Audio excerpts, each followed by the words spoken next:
আজকে আমি বাড়িতে রান্না করব আমার ভাইয়ের জন্য স্পেশালি বাদশাহী চিকেন কষা। এর জন্য কিন্তু আমার লাগবে সালোনির কাচ্চিঘানি সর্ষের তেল।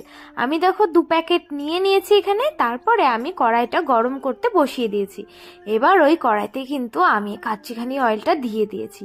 তারপরে তেজপাতা, শুকনো লঙ্কা ফোড়ন দিয়ে যে পেঁয়াজ কুচি আর লঙ্কা কুচি কেটে রেখেছিলাম ওগুলো দিয়ে, ওর মধ্যে টমেটো কুচি দিয়ে, তারপরে আদা রসুনের পেস্টটা দিয়ে ভালো করে লবণ হলুদ দিয়ে কষিয়ে নিয়েছি। তারপরে কিন্তু আমি একে একে ধুয়ে রাখা মাংসগুলো দিয়ে যা যা মশলাপাতি লাগে ওগুলো দিয়ে ঢেকে রেখেছি। তো আমি অনেকক্ষণ কিন্তু জল দিয়ে কষিয়েছি। দেখো আমি একদম কষা কষা করেই কিন্তু আজকের এই রান্নাটা করব। নামানোর আগে খানিকটা শাহি গরম মশলা দিয়ে নামিয়ে নিলেই কিন্তু রেডি সুস্বাদু চিকেন কোরমা। আমার ভাইয়ের মন রাখতে তো আমি এই সুন্দর রান্নাটা করলাম। তোমরা বাড়িতে কিন্তু অবশ্যই একদিন ট্রাই করো। আর হ্যাঁ, অবশ্যই কিন্তু এই সালোনি তেলটা দিয়ে ট্রাই করবে। তো আজকের জন্য বাই।